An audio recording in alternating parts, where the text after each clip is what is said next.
Toyota dealer. Get all the quality and reliability of a Toyota during Toyota's Best for Less sales event. Toyota moving forward. By Aflac, we've got you under our wing. And by FP&L. To learn smart ways to conserve energy, log on to FP&L.com. All right, the Phillies and the Fish. The Phillies, with that win in the first game, improved to 88-61. Here they come, those Phillies. The Fighting Phils go with Jimmy Rollins, Shane Victorino, and Chase Utley. Ryan Howard, followed by Jason Worth and Raul Ibanez. And now Charlie makes a few changes there. Pedro Feliz is going to play third. Carlos Ruiz is going to catch. And that guy Moyer will hit ninth. Well, and there is a look at Anibal Sanchez, and we talked about that last start in Cincinnati. He did go 5 innings, gave up 5 hits, 3 runs. All 3 of those runs came in the first inning. He threw 39 pitches in that first inning. He has to be more efficient and throw early strikes in this ball game tonight. Here's the defense behind Sanchez. Coughlin, Maven, and Ross in the outfield. Cameron getting the start in center. Wes Helms over at third. Cantu moves over to first base. The double play combo's the same, and Ronnie Paulino is behind the plate. Speaking of Paulino, it was just announced that John Baker has a left-hand contusion, and the X-ray's negative. He's listed as day-to-day. Email Tuesday officially opens. Ask.themarlins@fox.com. Ask.themarlins@fox.com. Any concerns you have for Jimmy Rollins, you can send them to us as well. We'll answer as best we can. Rollins, who was 1 for 5 in the first game, and Sanchez misses outside. We talked to Mark Wiley before the ball game about Sanchez, and he said he has to be aggressive in the strike zone early, which is not what he's doing right now. He's 2-0 to Rollins. This is a Phillies team that if you fall behind them, they'll eat you alive. Larry Vanover, welcome to the party. Vanover is working home plate. He was the umpire in waiting in Game 1. Doubleheader now. Major League Baseball will have 5 umpires in a stadium, and the home plate umpires will only work 1 game each. That would be a leadoff walk to Rollins. And that would not be what Mark Wiley wanted to see. Walk one of the speediest guys in the league. Yeah, the other umpires rotate. Holbrook's at first, Winters at second, Estabrook's at third. Here's Victorino. I find it hard. If a pitcher has trouble in the first inning, then you have to alter something in your warm-up routine. And we'll see if Anibal Sanchez can get through this first inning.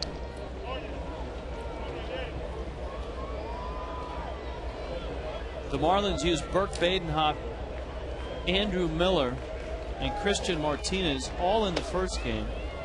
All guys that you would call upon to work long in a short start by a guy like Sanchez.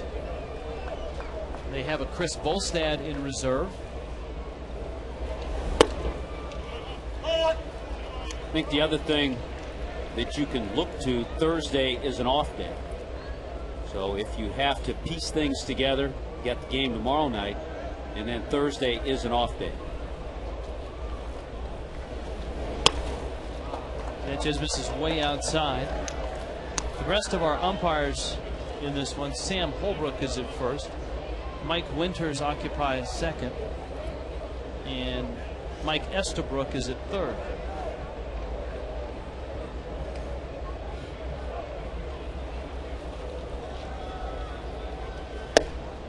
Outside corner.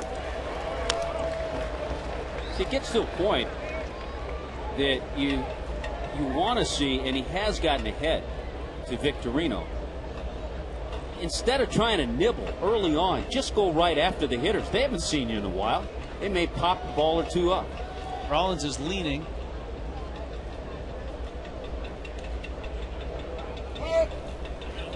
Victorino asks for time.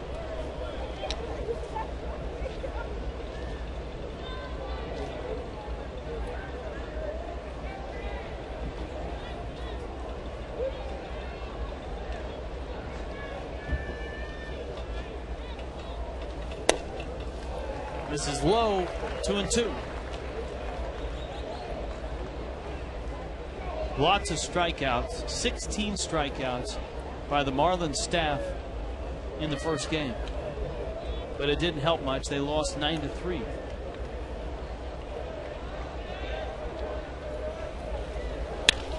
Runner goes. Victorino's fly ball is to right, sends Cody back into the end zone, and he makes the catch. Rollins is back at first. Cody always did run a good post pattern.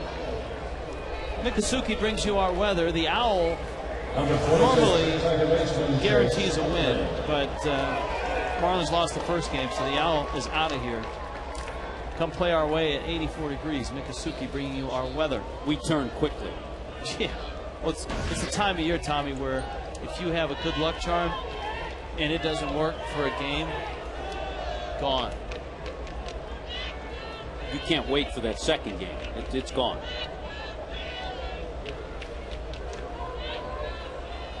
Utley's up. Rollins bluffs.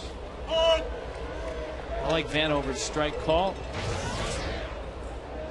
Not quite Joycean, Jim Joyce-like, but good, strong.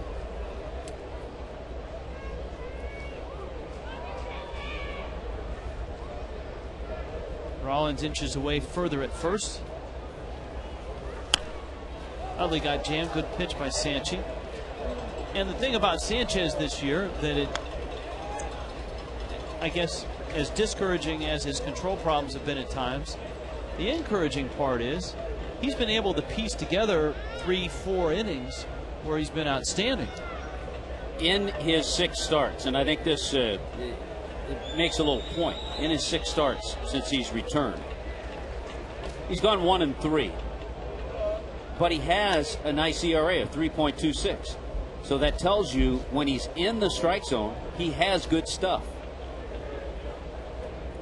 Look at early on, tough, settles down. Rollins is running, big jump, and a stolen base. Number 30 for Jimmy. Boy, that makes 6 consecutive seasons now of 30 or more steals for Jimmy Rollins.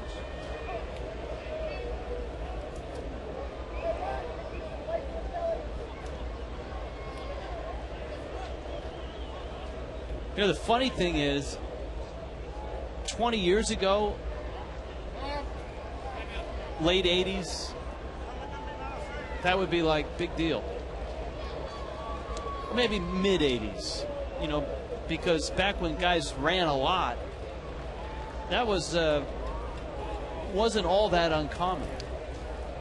But the game really changed since the mid 80s until now, and it seems like speed is coming back into the ball game, whether it's the exit of performance enhancing drugs. Teams like the Phillies have emphasized speed. I think certain ballparks, they don't really need it in their outfield, but certain ballparks, you need speed in the outfield.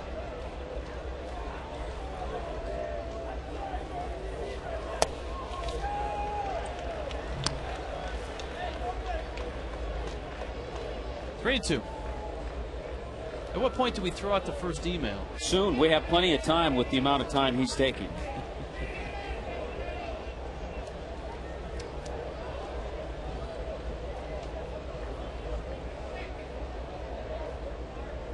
All right, I've got a good one for our ceremonial first email. Ball in the air, Maben. Rollins going to tag. Maben makes the catch. Jimmy's on his way to third. The ceremonial first email of the night comes from Neil and Davey. In your praise of Chris Coughlin, you failed to mention that he leads the major leagues in blowing bubbles, especially while sliding into second on his belly. Yeah, we had that great shot going into second base. I think it was a stolen base, might have been a double, but had the bubble as he was going into his slide. It told us the next day he didn't really realize it. That's the funny thing about a lot of players.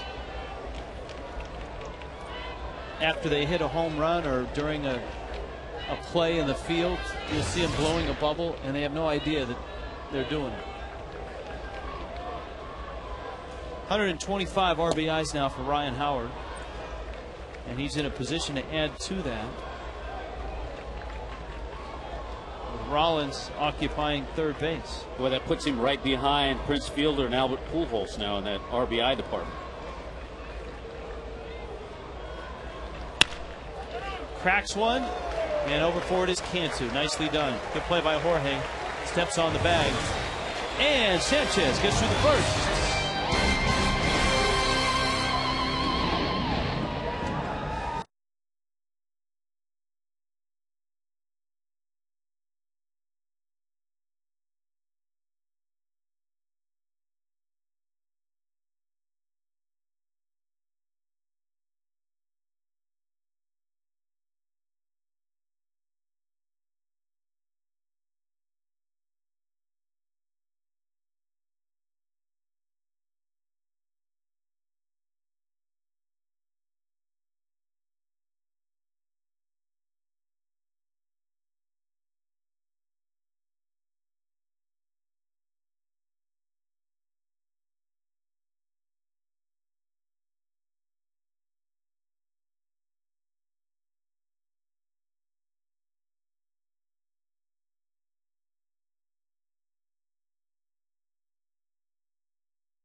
Presentado por Taco Bell.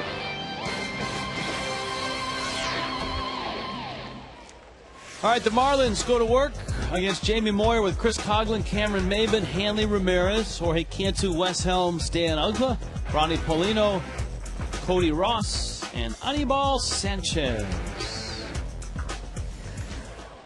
All right, we know the drill against this guy. Try to stay back. It's hard to do, but the Marlins have beaten him twice this year. He's 2-2 against the Fish this year. His 609th career start. Chris Coghlan actually 3 for 7 in his career. 0-2. Coghlan had a couple of hits in game one.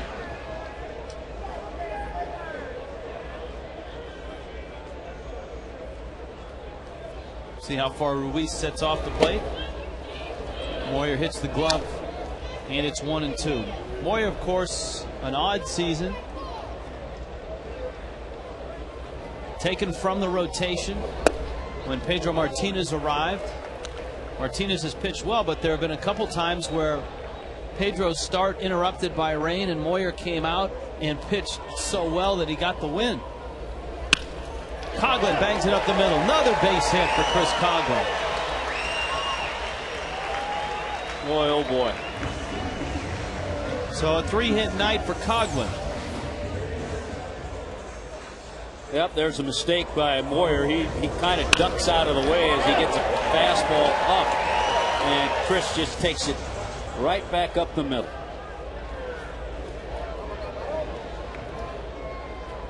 Now Maybin.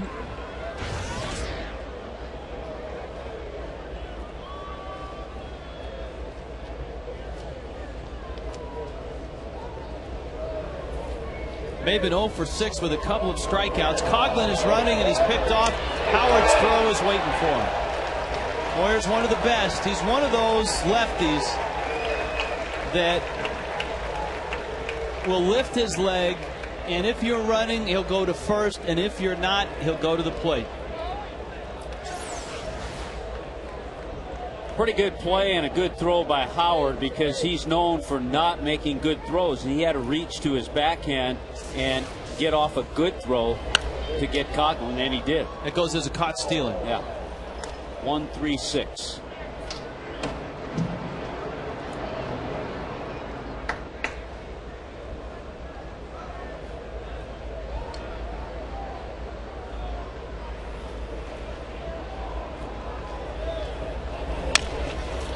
Chopper, this should be interesting.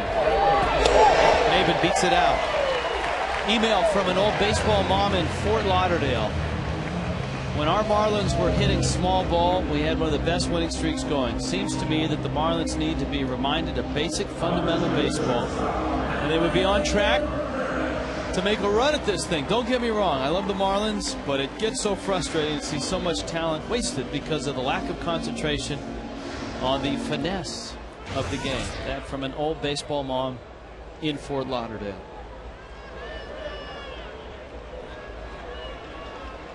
So the Marlins have a couple of hits against Moyer, and here is Hanley. Well said, by the way, from the old baseball mom. Because you know why? Moms know best.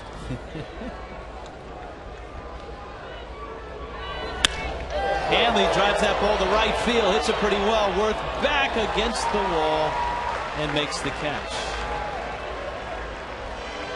Game 2 defense for Charlie Manuel.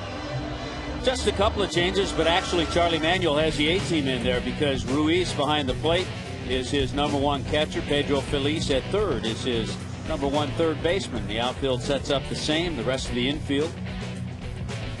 And that was a well-struck ball by Hanley, who has had good success against Jamie Moyer.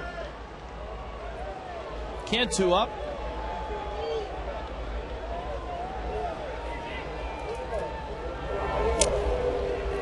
Scott has this email. I read today that Frank is headed to Finland for Inside the Panthers. Any chance he can make a stop in the Netherlands and grab some material for Inside the Marlins? Rick Vandenhurst.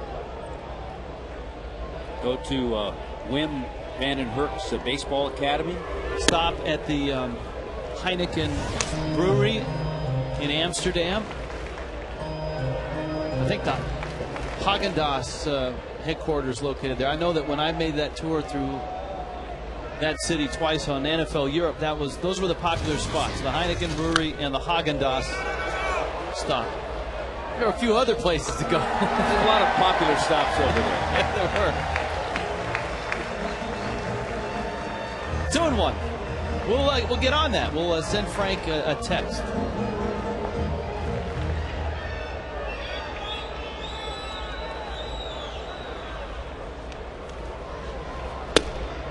Moyer comes inside,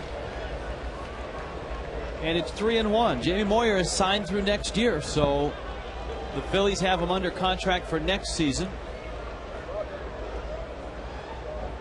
Charlie Manuel has already looked at next year's schedule and has Moyer penciled in for 6 starts against the Fish. It's inside. Moyer thought he caught the corner. I think it's really interesting, and a lot said for their ballpark, Citizens Bank in Philadelphia. Last year, Jamie Moyer was 6-4, had an ERA about 4.5 at home. He was 10-3 on the road, ERA under 3. Same numbers this year: 6-7, an ERA of over 6 at home. Yet he's 6-2 on the road with a nice 3.5 ERA. So he pitches much better away from their ballpark. Here's Helms. He's one of the guys that has hit Moyer pretty well. 7 for 16 with 2 home runs. So a good guy to have up here with runners first and second. And of course the inning opened with a Coughlin hit, but he was picked off.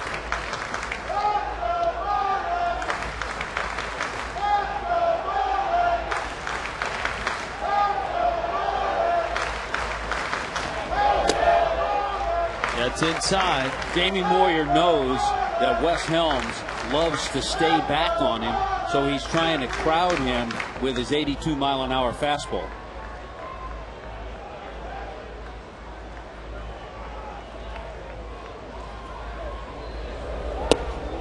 There are many amazing numbers when you look at Moyer. One of those is he trails only Greg Maddux for the most all-time wins by a non-Marlin in this ballpark. And, of course, Maddux was in this division for so many years. Moyer's only been in this division since the end of 2006. And you had to tell me he has another year on his contract. Yes, he does. 2-2. Helms caught looking. Moyer strikes him out. And the Marlins are done in the first. We're underway. Second game of a double dip. Scoreless.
To win this game to get a doubleheader split after the Phillies won the first game 9-3 on an email Tuesday night.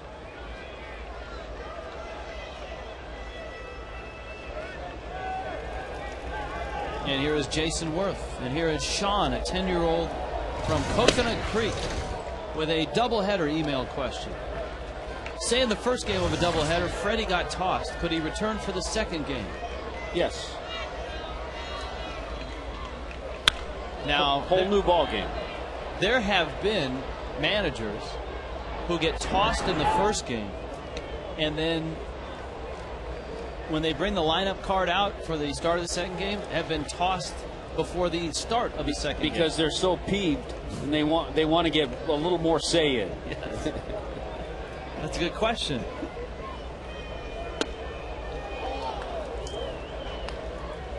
Not a bad pitch by Sanchez, but it missed. It's 2-1.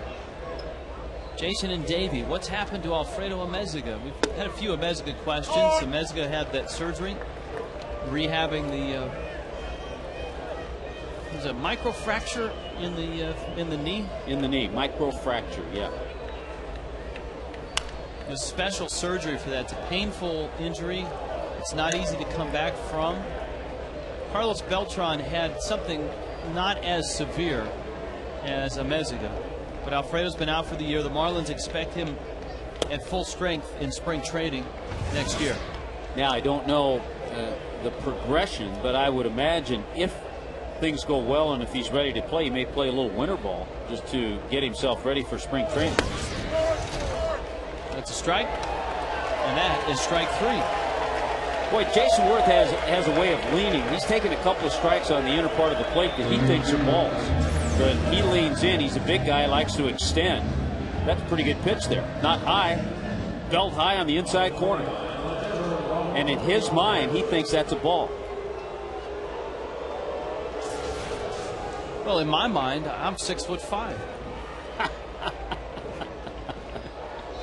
Here's Ibanez. Nice to see Sanchi get that curveball over. Drop that one in. Off-speed pitch.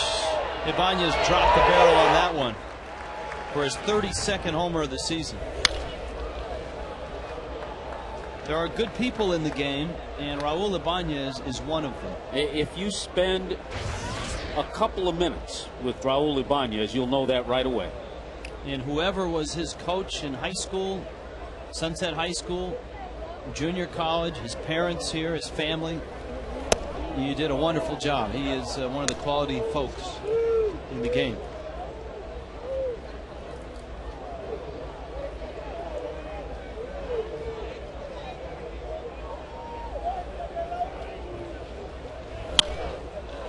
One-two pitch is fouled back, out of play.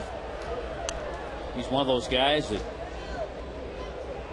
kind of stayed unnoticed in the American League with the Kansas City, with Seattle. But his last 3 years, and you can add this, the fourth year, last 3 years coming into this year, averaged 26 home runs, 113 RBIs. RBIs down a little bit because the Phillies have a bunch of other guys that drive them in too. Now Ibanez doesn't like that call. And he and Larry Vanover have a few words. So a couple of disgruntled Philly hitters, Jason Worth, and this a breaking ball that perhaps caught the outside corner. Ibanez can't believe it. You can see his double take at Larry Vanover. Speaking of disgruntled, we have a follow-up email to the umpire question. And this is from Ken in Miami Gardens. And I think he's quoting the Sports Illustrated article on Earl Weaver. During one particular Weaver tirade, he headed to the dugout screaming, "I'm going to check the rule book on that," to which the umpire replied, "Here, use mine." And Weaver turned and said, "That's no good. I can't read Braille."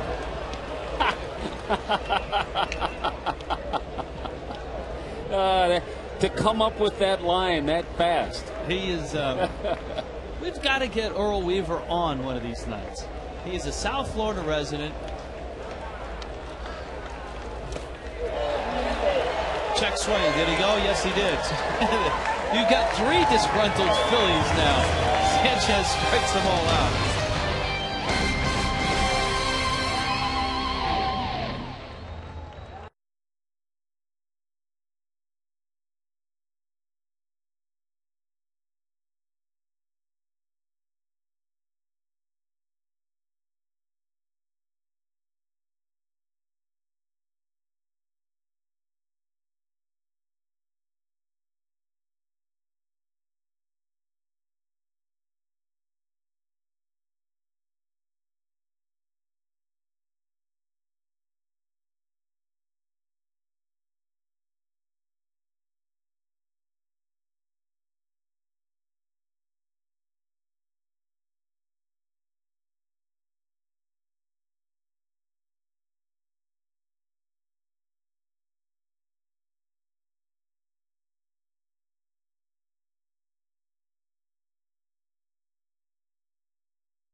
Two-for-one baseball today. Phillies and Fish.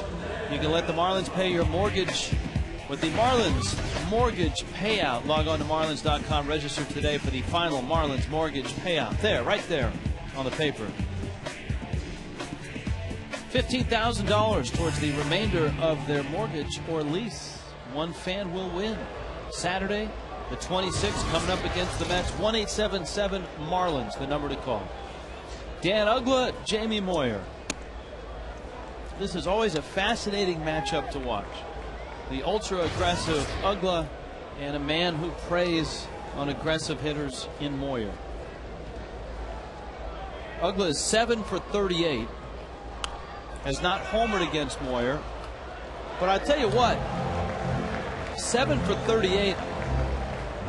And I don't have the numbers in front of me, but I want to say Uggla was a lot worse his first 20 at-bats against Moyer. Yeah, I think so. I think you're right. 1 for 18. I think lately he's been able to piece together some base hits. Moyer, of course, has that cut fastball right there. It'll run in on your hands.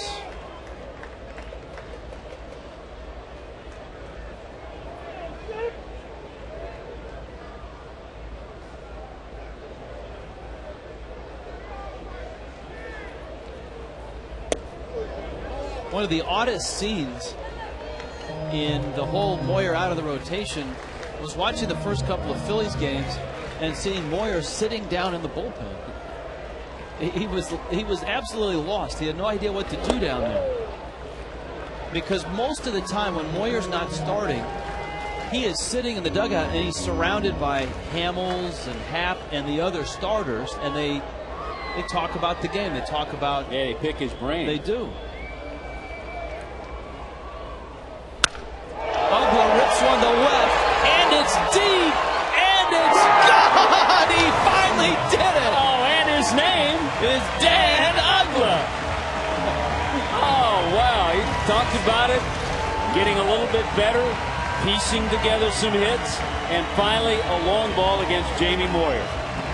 And for Dan Uggla, number 30, that's his third 30 home run season.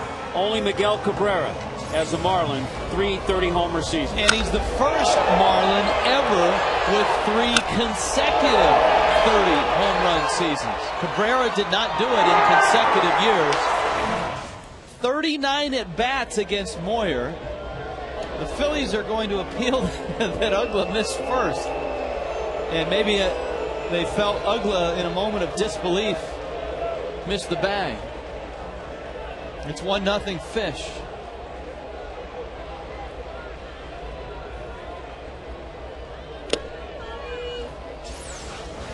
Here's a look. Yeah, he got it. Hey, right on the corner. Right on the corner.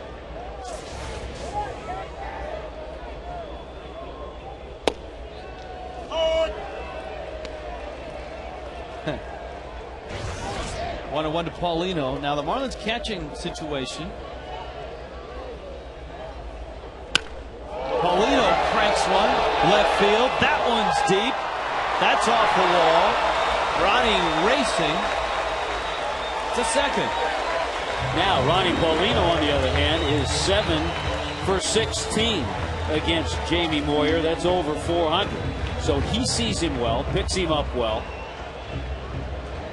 and just a little short of a home run. It's our checkers double of the game. And Ronnie Paulino bangs this one off the scoreboard. So back-to-back good swings from Uggla and Paulino. Here's Ross now. It's been a long night for Cody Ross. Moyer misses inside. Ross 0 for 4 with 3 strikeouts in the first game. Cody was just 2 for 14 with 5 strikeouts in Cincinnati. You know, I think the same applies to Cody against Moyer. Recently he's put together some hits, but early on a pretty good stretch of not doing a whole lot.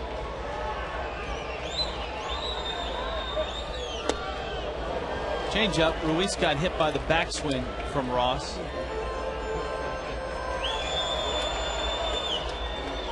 And the count 2-1.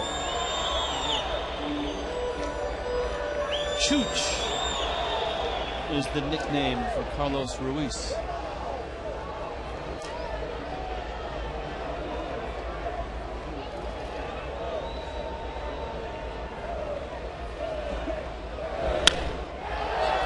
Ross hits a ball in the air to right. Worth lines it up. Paulino is coming to third. The big man rumbles in. That's as well as we've seen Ronnie run all season long. Yeah, I think he may have surprised Jason Worth. Worth in, he's a little deep right field, but did not expect, I don't think, Ronnie Paulino to take off. Saturday afternoons were made for baseball. This week, Fox brings you the national game of the week. How about Yankees, Red Sox? Fox Saturday baseball this week at 4 Eastern on Fox. I have not seen a Yankees-Red Sox game all year, Tommy. Here's Sanchez, and he's up. 90 ball with a high chopper that's foul.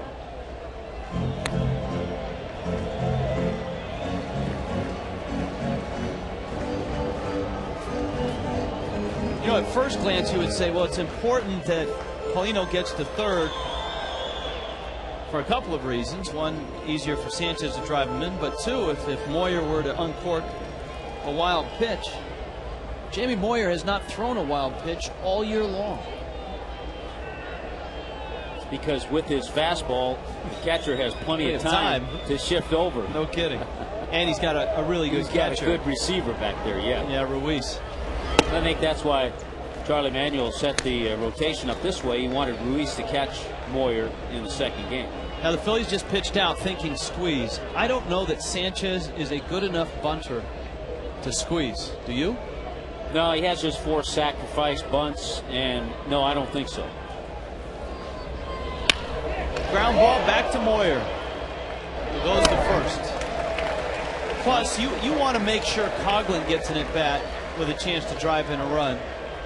If you squeeze and he misses it, all of a sudden you could double play yourself out of the inning. Amen. So Sanchi trying to get his first hit of the year. He's 0 for 18 this year. Okay, here's Coughlin. He singled against Moyer and then got picked off back in the first.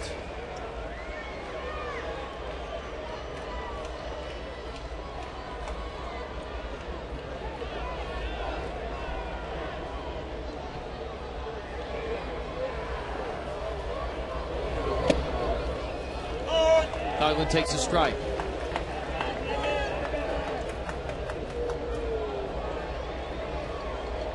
You mentioned the different numbers surrounding Jamie Moyer.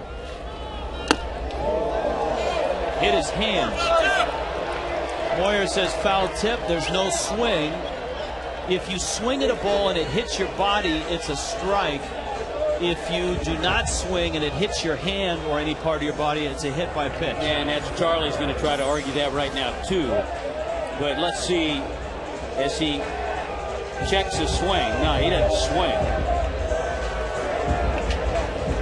No, the bat doesn't even come close to making a strike at the ball, and it clips him. So I don't think Charlie's going to win that argument.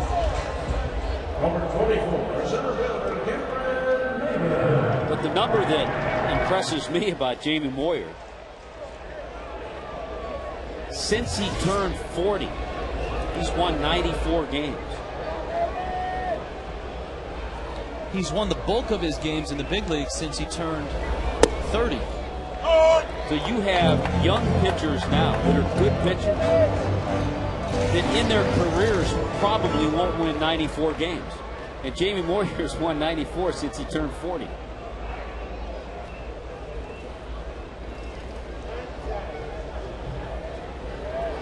Maben up there, runners at the corners.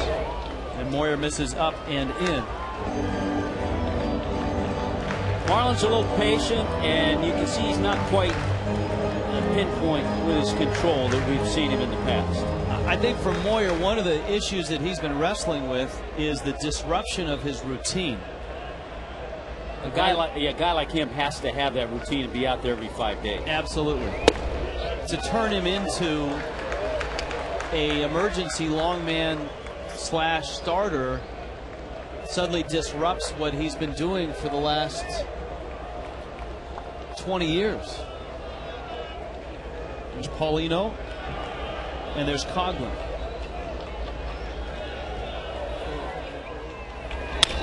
Maben, a ground ball to short. Rollins quickly to Utley, and the inning is over. Dan Uggla hits number 30. The Marlins are on the board first in this one.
1-0 Marlins on top in the third. Second game of a doubleheader. Phillies won the first. Rich Waltz, Tommy Hutton, Craig Minervini, Jeff Conine on an email Tuesday night. Carlos Ruiz is coming up. We have an email from Jacksonville from Joe and Sue.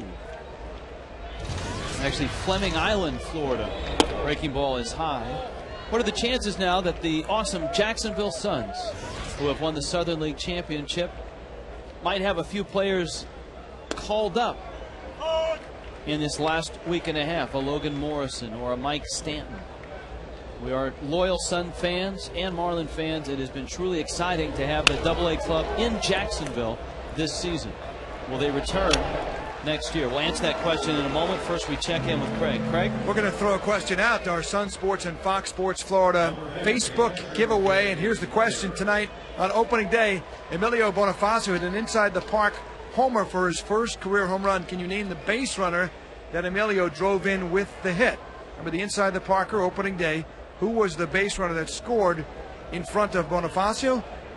First one to post the answer, comment on that, name that Marlins note on our Facebook wall, will win a signed baseball from that Marlin player. And again, it's facebook.com/Fox Sports Florida Sun Sports. Craig needs you on that wall. Jamie Moyer. The chopper out towards second. And Ugla throws to first. All right, can you answer? That's Sue's question. Any of those Jacksonville players coming up? Well, I think the answer, Sue, is, first of all, is only a week and a half of the season. And there's no sense for that short period of time to bring those guys up. I think if you keep watching Marlins games, though, it won't be long before you see a Logan Morrison and a Mike Stanton wearing a Marlins uniform. And yeah, a lot of excitement up there with the championship. She wants to know if that team is going to stay in Jacksonville, and I believe the Marlins have a fairly long-term agreement to stay. As far as I know, yes. Their AA team in Jacksonville. Jimmy Rollins takes inside. Now, Joe, who is married to Sue, has this question. What's your most favorite stadium, announcer convenient stadium to travel to, and why? Ah, that's a good question. Apparently, Joe was at a game in Washington and looked up to see us. Injured his neck, he says. You appear to be 1,000 feet up in the air when you're in Washington. And we are. I think one of the most convenient announcer-friendly booths is in Philadelphia. Yes. Or, you know, Cincinnati, where we came from, is a very convenient. Great location. Denver, very convenient. And sometimes, as announcers, the booth location gives you a jaded view of the stadium as a whole. Your viewpoint is different than a fan. I think as a fan, if you go to a game at the new Nationals Park, you'll like the stadium a lot better than we like it, because it's just an awful place to call a game. Now, there are places where great place to call a game and great stadiums. Royal Stadium, Kauffman Stadium in Kansas City is one of those. Dodger Stadium. San Francisco. Polino. Ronnie says, hey, thanks for the help. Hey, thanks for all the help, guys. I'll see you next inning. I'm here all week.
Phillies, bottom of the third. This copyrighted telecast is presented by the authority of the Florida Marlins, may not be reproduced or retransmitted in any form, and the accounts and descriptions of this game may not be disseminated without the express written consent of the Florida Marlins or Vaughn Hayes.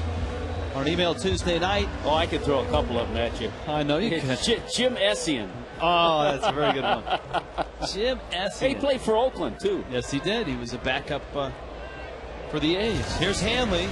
Now, Hanley hit a bolt to the wall and right against Moyer in the first. And he cranks one into left field, a base hit. Another good swing. We talked about Hanley, 15 for 43 now, 44, and 4 home runs against Moyer. All right, here's the dangerous thing, though, against Moyer. The Marlins now have, what, 5 hits? Yeah, that's a perfect example of a veteran minimizing the damage. The Marlins have 5 hits off Moyer, but they've scored just 1 run. They've stranded 4. Cantu coming up. Stacy from Wellington. She's from fishstripes.com. She's a loyal emailer. Moyer to the plate. And it's outside. Has this question. Do the same event staff and concession workers work for both the Dolphin games and the Marlin games? If so, they've got to be tired. Well, I don't know if they all do, but I know a lot of the event staff, a lot of the security people that I talked to today, they were here last night. Well, I think Craig may have investigated this one already. Craig? Yeah, I think a lot of the guys, in fact, Will, who works over here in the front, he was saying yesterday that Dan Ugler was over here along with Hanley, and then Dan got to meet Jason Taylor, and Will actually walked him out. And of course, the event guys that work around here tend to get to know the players, especially those around the clubhouses or the locker rooms. And so, yeah, I think a lot of the same staff works both events. Quick turnaround for just about everybody here. And again, this crew did a great job with the field to get it ready so quickly.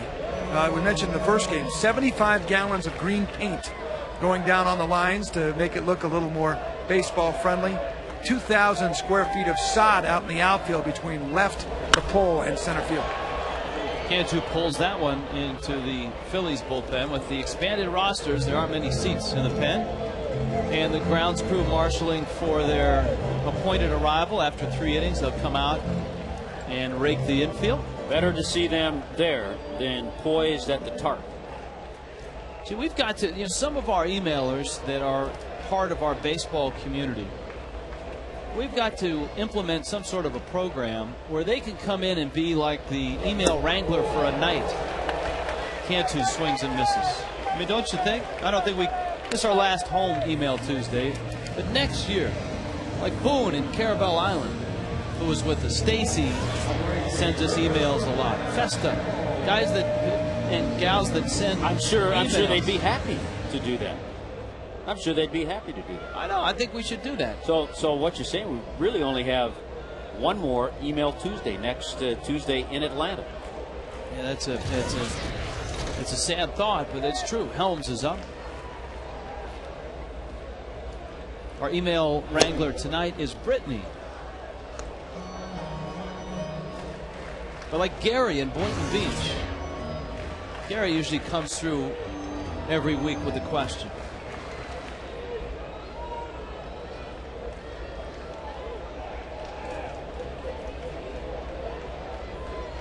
The Prummels in Deerfield Beach. They could tag team on the emails. That would be 1, that would be 2. Helms bounces into a double play, and that's Moyer for you. Gives up the leadoff single, and then gets out of the inning.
Just a little late. That's all right. Phillies record for career wins versus the Marlins. Well, Moyer's got 13. I can't think of any other Philly pitcher. Not Brett Myers. He didn't have that many wins and kind of yo-yoed between the bullpen and the rotation. The closer role to the starter role.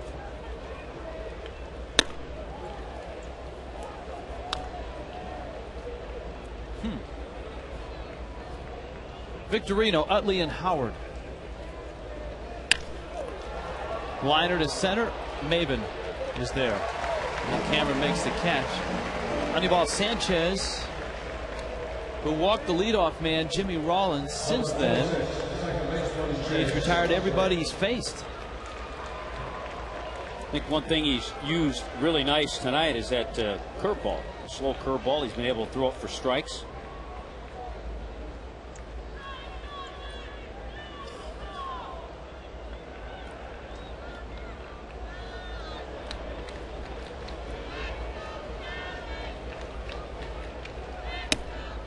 Utley takes high.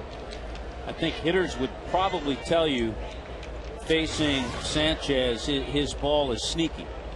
His fastball jumps on you.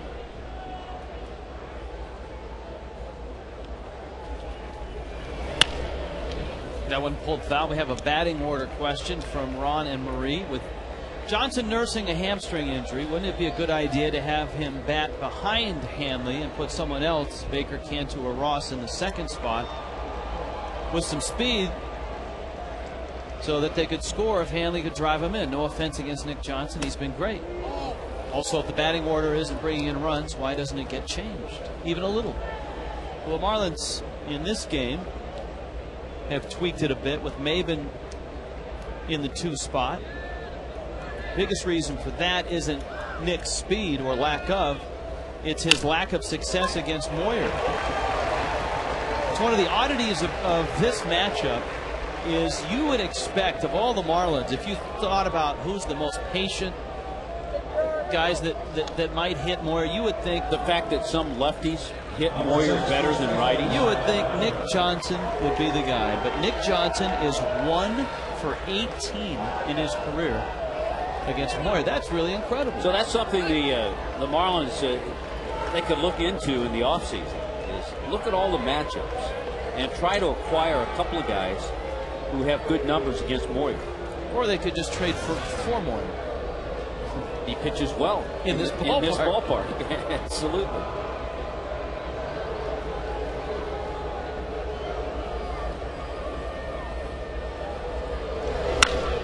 Ryan Howard hits one really deep.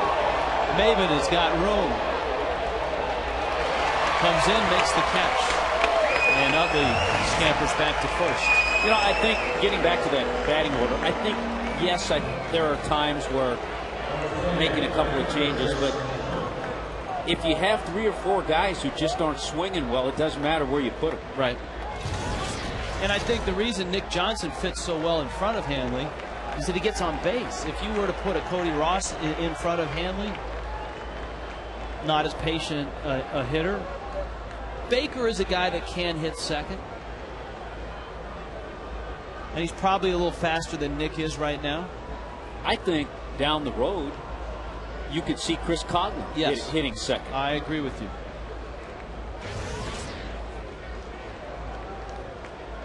And who knows, he could be a number 3 hitter too. But in order to do that, then you have to fill the other role with somebody who can hit leadoff or who can hit second.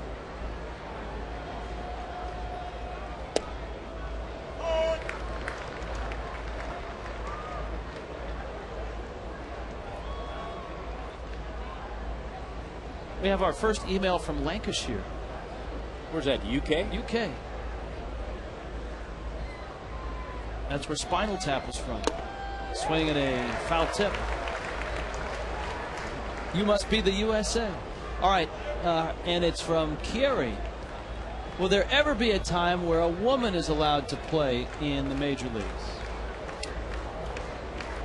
Kerry is a lover of baseball, Marlin fan, and female.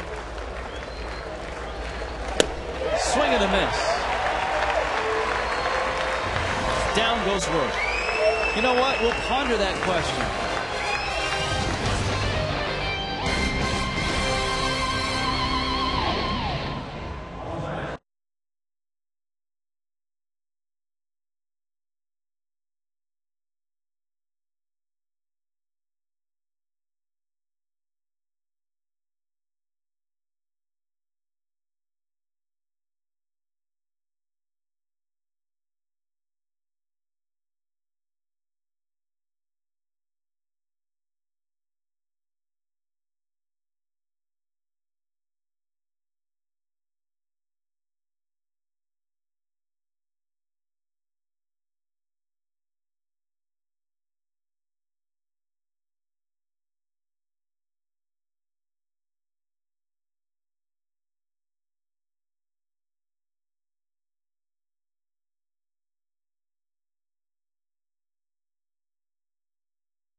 Florida is brought to you by Marooney. Hey, South Florida, when you need a car, truck, or van, who are you going to call? 1-877-Marooney.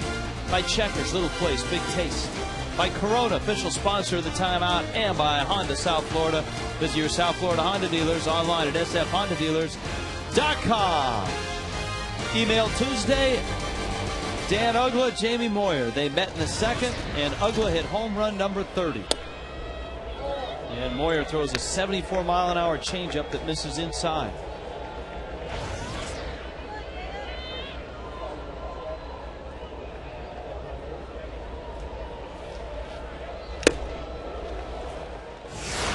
Uggs trying to hit number 31 on that last swing. That pitch just kind of cut in. That was a cutter, it looked like, but didn't get in.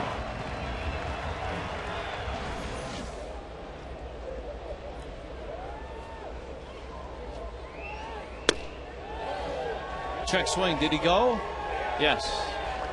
And the count is 1-2. Uggla and Moyer have something in common. Moyer, of course, is one of the most charitable players in baseball history. His foundation has raised, I think, $12, $13 million. They have a camp, a bereavement camp for children called Camp Aaron. It's a great program. Children that have lost a brother, a sister, a parent, have a chance to go to a camp and receive counseling. And every Major League Baseball team is involved in this charity, and the Marlins have 2 advocates for Camp Aaron, and Dan Uggla is one of them. So Uggla homered off of Moyer, but still contributes to the foundation and the cause. All right, let's summon the duck, shall we?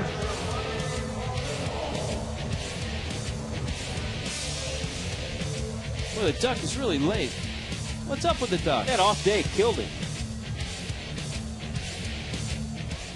You know what? Sometimes if he doesn't hear the music, and he gets water in his ear once in a while. Well, the problem is he goes back in his trailer. He's got all his people taking care of him, and he's late.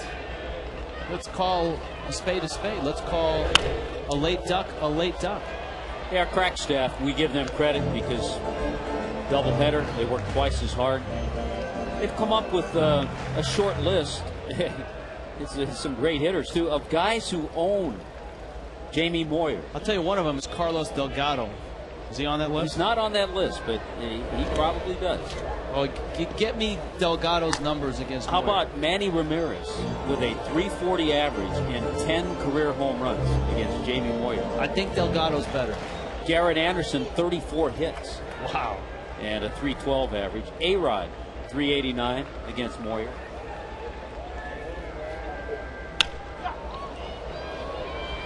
High pop.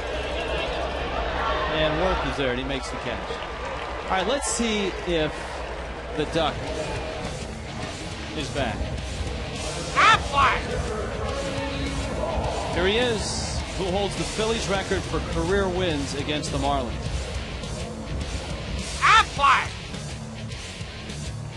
Gotta be.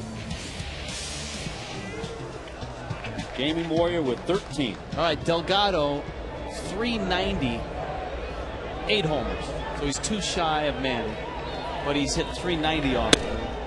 And I probably saw all 8 of those homers. And I will tell you, most of those homers went 450 feet or more. The other name not on that list, Ted Williams, hit him really well. Nice. Uh-oh, left field, Cody Ross. Gone.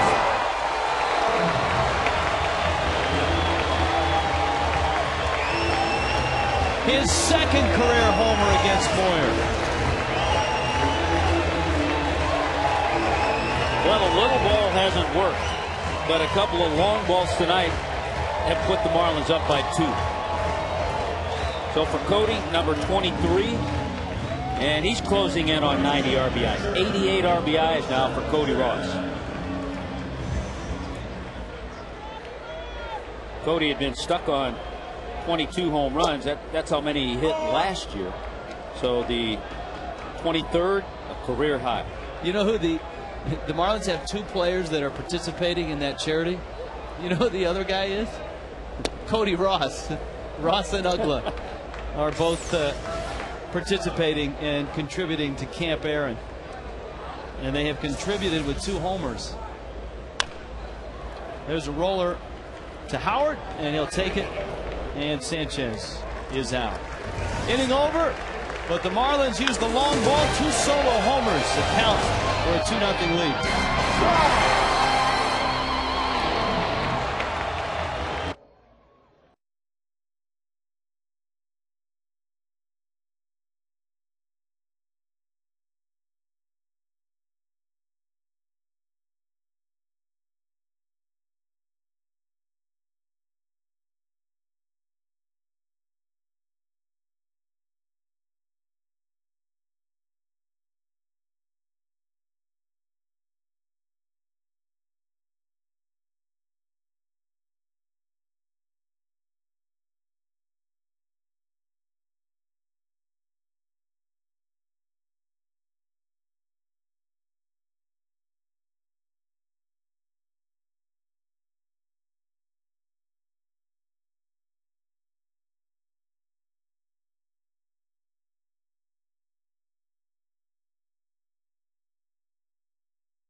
Florida Marlins Baseball está disponible en español vía SAP y es presentado por KFC.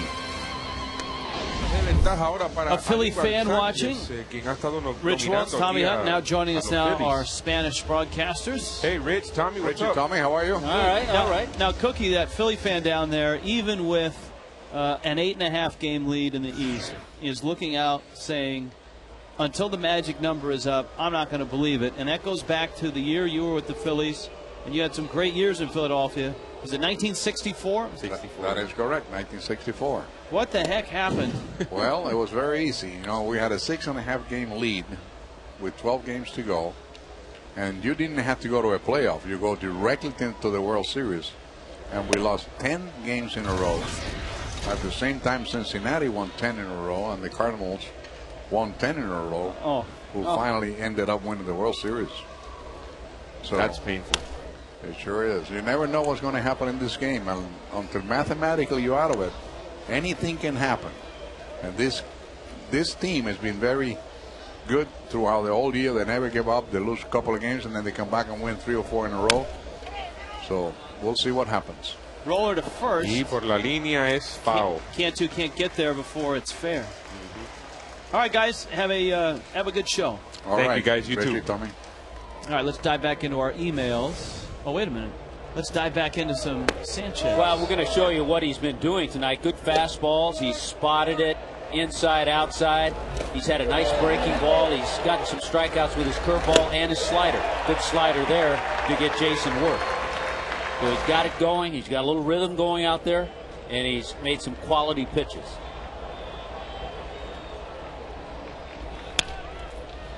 One like that. Jam shot there. And Ibanez is out. We have an email from Sault Ste. Marie, which has produced some great hockey players up in Canada. Just wondering, is Jorge the Pirate Cantu more famous for being a baseball player or being the likeness of the spiced rum pirate known as Captain Morgan? We'll ask him. Jorge will tell us. Hanley makes a nice running play. Boy, Hanley has played the heck out of shortstop this year. And the other thing that Anibal has been good at, he's been getting some quick outs. So he hasn't had to throw a whole lot of pitches. The pitch count's pretty reasonable right now. There you see. 7 quick outs already. JJ, who had struck out 10 in his 5 innings of work, I think going into the 4th had just 2 quick outs. I can't wait to talk to both sides. Talk to the hitters and find out how tough it was to see in that first game. When it got to about the 2nd or 3rd inning, 2nd, 3rd, 4th inning, right in there. Yeah, there was a span where JJ and Blanton were striking out every other hitter they faced. Gary in Fort Myers, some years ago, you said that Ramirez. What a memory Gary has. Yeah, that Ramirez and Ugla were nothing like Gonzalez and Castillo. I couldn't believe it then, and I don't believe it now. Would you retract that statement today, seeing as how these two work together now?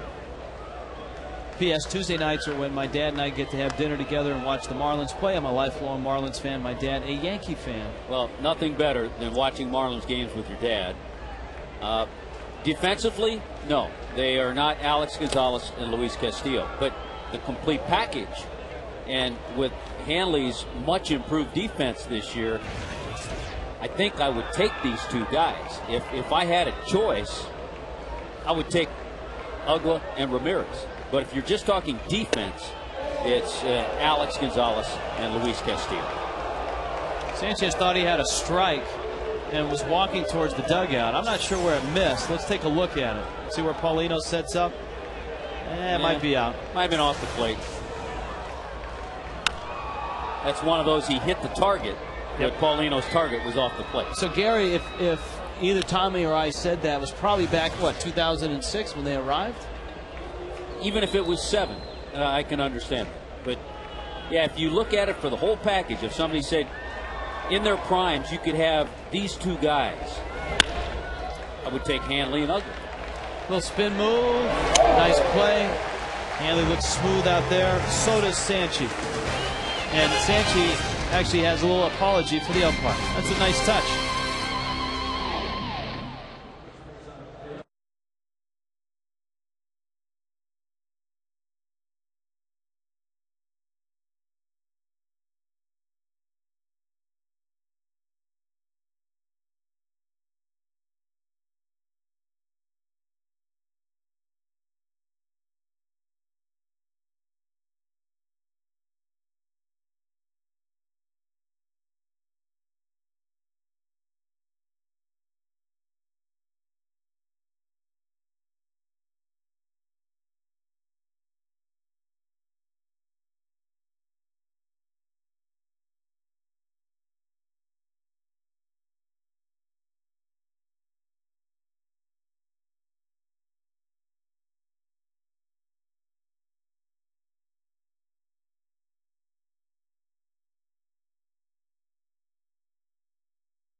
AT&T Rapid Rewind.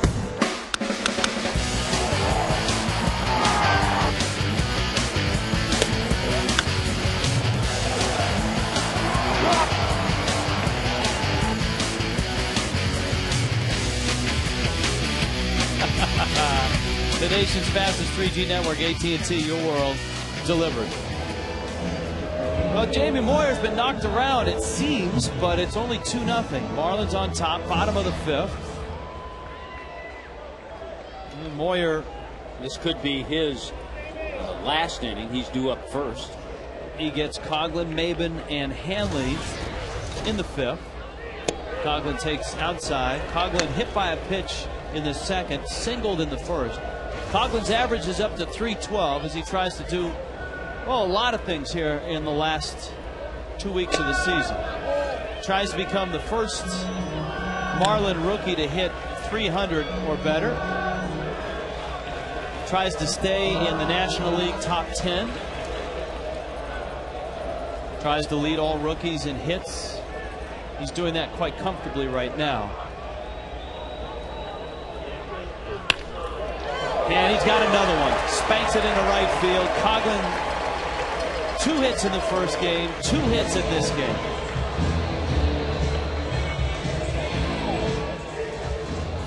Friday night, last chance for all-you-can-eat seats. Hot dogs, peanuts, nachos, sodas, and more from the comfort of your club seats. 305-626-SAVE, the number to call. Mets. By the way, I just thought of trying to figure out who people could email or talk to. I just thought of a good national sports writer and on-air personnel that I can call. I have his number. I'm filing it away. I'm calling him tomorrow to get the word out. Well, what's going to happen here in the next week or two is all the columnists nationally are going to start writing their columns with the award winners. Who's their MVP? Who's the Rookie of the Year? Who's the Cy Young Award winner? And the vote actually isn't until the end of the season.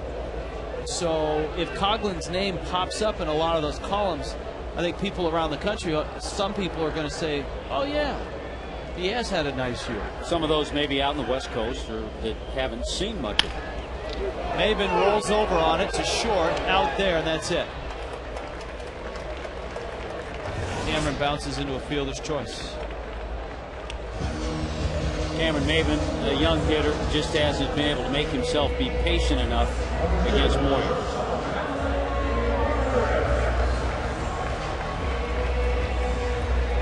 Here comes Hanley.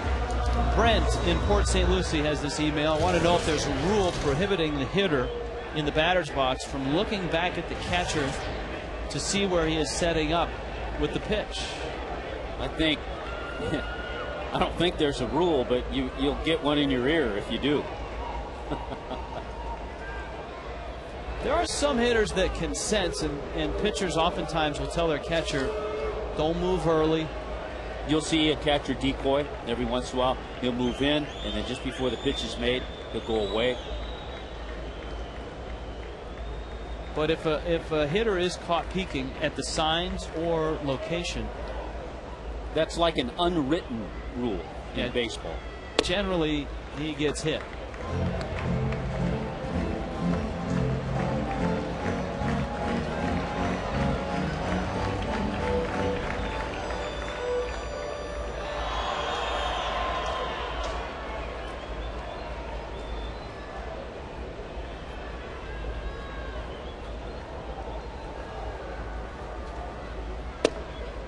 Moyer trying to catch the corner, and he does.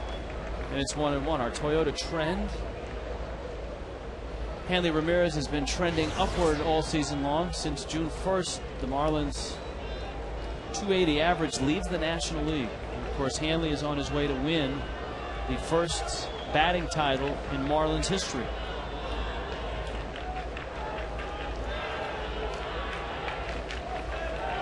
Maben's running on a breaking ball. Hanley, it's a fair ball. It's skimmed over the bag, and Maben's racing around third. Porter will send him. He's going to score. Nicely done. Marlins started the runner, and that certainly helped. And another double for Hanley Ramirez, who got number 40 in the first game, so number 41 there. And with Maben on the move, fun to watch him run. There's that ball over the bag. It bounced fair, then bounced over the bag. Watch Maben. Watch as he starts to get that right arm going as he rounds second base. There's the ball being called fair, and as he scored, he got the wing flap going. Cantu now with Hanley at second and one out.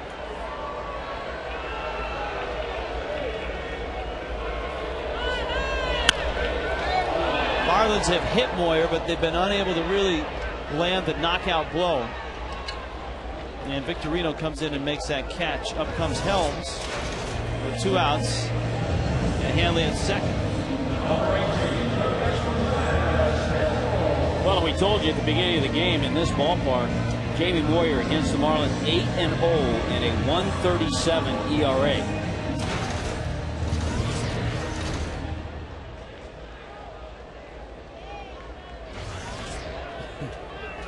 Danish, a Marlins fan, wants to know, Tommy, I learned from inside the Marlins that you do your detective work before every game. What about on double headers? Do you double the workload? Helms lines it into a leaping Pedro Feliz. Actually into his glove, but he was leaping, actually. We'll get back to you on that answer. Hanley Ramirez drives in a run. See, there's the leap.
And Moyer hits a ground ball over to Ugla, who throws him out.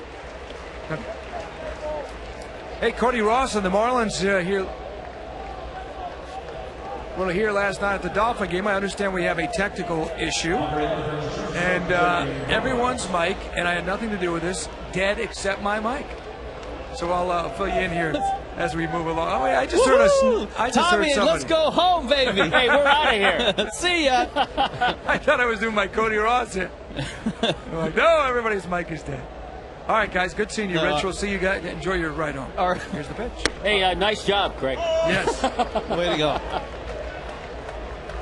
The audio board in the truck apparently blew up. but the fire crew came in and sprayed that big, fire stuff like at the Indy 500. Yeah, you got it the going. Foam. And so Mark Butler, our audio guy, even though he's covered in foam, got foam all over him. Yeah, he's been able to bring the audio back. Boy, such a nice job by Sanchez tonight. He got Moyer right away. A little surprised to see him hit, but I guess Charlie wants to try to stretch him out. Sanchi threw 18 pitches in the first inning. That's the most he's thrown in any inning. And there's another good breaking ball. Sanchez has been magnificent tonight, just one hit. Now we check in with Craig. Craig, what's up? Hey, I want to tell you about a fun night the guys had here last night. Cody Ross, Hanley Ramirez, Dan Ugla on the field here for the Dolphin game, and Cody was in particular very excited about watching it from field level. The Dolphin game was a blast. I had a really good time. It was a great game. Unfortunately, they lost, but got to go down the sidelines and be down on the field with the guys, and it was a really cool experience. Never done that before, and I'm glad I got to. You guys mentioned words like electric and awesome. Brett Hayes also was here. I think Volstad Maben caught the game, and Brett's first NFL game. He said he had a great time, and I think also the guys got a chance to see this stadium and what it's like when it's completely full. With all the seats, it is a football stadium, of course. And only 8 Dolphin games during the season. They enjoyed the electricity. Unfortunately for the Dolphins, a tough loss, but it was an exciting game no matter who you're rooting for. 1-2 pitch misses outside. Sanchez with the count 2-2. Well, there's Jorge Cantu was at the game as well. There's football in Cody's family. I believe his father played at New Mexico for the Lobos. 2-2. It's outside. And the count 3-2. All right, so do you double dip in terms of research for doubleheaders? Well, you try to do a little extra because you don't have a whole lot of time between games. So between games, you and I don't have a chance to go downstairs. Line shot right field. Cody Ross at the 20-yard line makes the catch. Anibal Sanchez, outstanding. Marlins up 3-0.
Want to be here for the final Fish Friday of the season.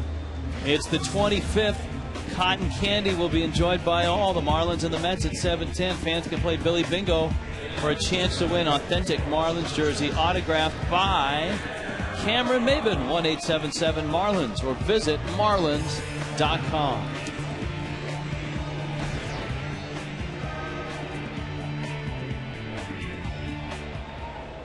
Moyer Ugla. Third time up, Moyer bends in a breaking ball for a strike. Ugla got him with a home run. His 30th of the season, back in the second. Moyer struck back with a strikeout in the fourth. It feels like, having watched 5.5 innings of this game, it feels like the Marlins should be up 6 or 7 to nothing. Well, because rarely have they gotten 8 hits off Jamie Moyer in a game.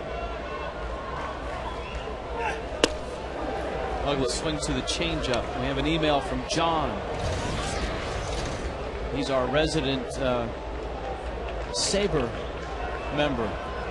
Ask.themarlins@fox.com. Ask.themarlins@fox.com. Our email address. We'll get your questions if we can. 1-2. Wow.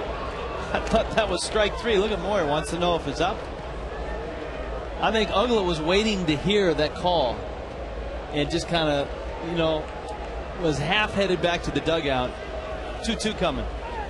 Now the changeup gets him. Here is John's question. He lives in beautiful Fort Lauderdale, member of the Society for American Baseball Research. And according to his research, he says you're the best announcers on television. See, that gets your letter read every time. Here are his questions. Why was Hanley wearing a pink undershirt the other day during the game? That was the breast cancer awareness game. And so some of the Marlin players had those shirts on. Who decides on what jersey to wear on a given day? Black jerseys on a hot sunny home day? Doesn't seem to make any sense. I think sometimes the starting pitcher does. Why is Nick Johnson's regular home jersey uniform different than those of his teammates? There's a difference between the R and the L on the Nick Johnson jersey. And why hasn't Raul caught this yet? Yeah. The always on the spot Raul. What kind of food gets served on the team flight? Very good food. There's many choices. You have sandwiches, wraps. You have a couple of entrees, usually a seafood, a meat dish. We are efforting to investigate the whole Nick Johnson jersey situation. And so John will get to that. And thanks for your questions. Ronnie Polito into left field. Now, I got looking at Moyer's starts this year against the Marlins. In his loss, the last time he faced the Marlins in Philadelphia, August 9th, he went 5 innings, did give up 11 hits, but only 3 runs. And the Marlins won that game. The last time he pitched here, he gave up 1 hit and no runs in 7 innings.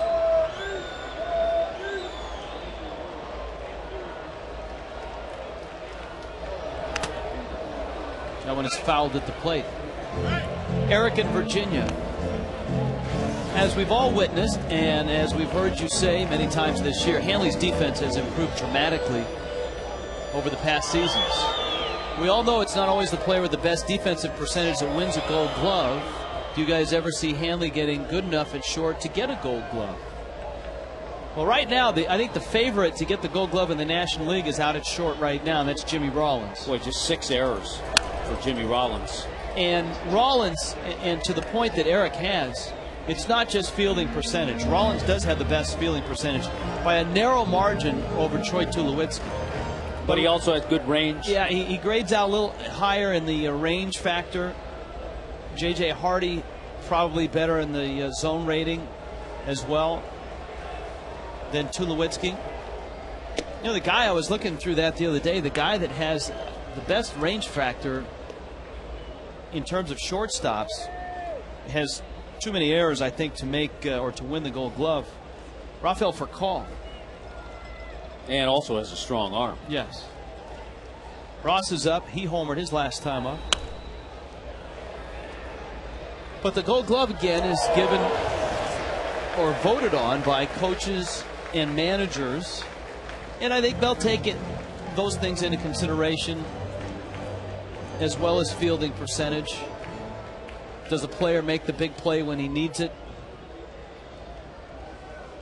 Is he a smart defensive player?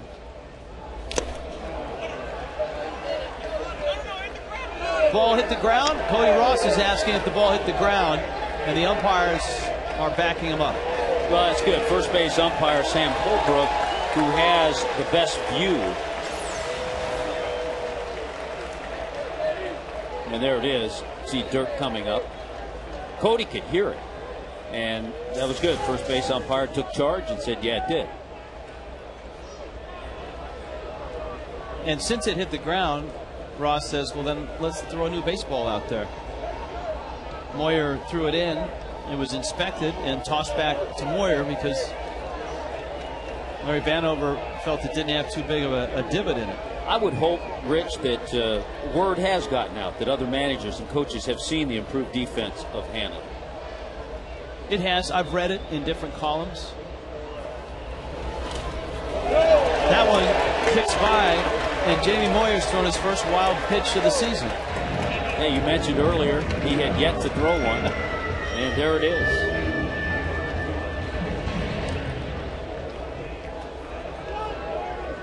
See, now you need to mention that Cody, and I don't know this for a fact, though, Cody Ross has never had a 2 RBI game against Jamie Moyer.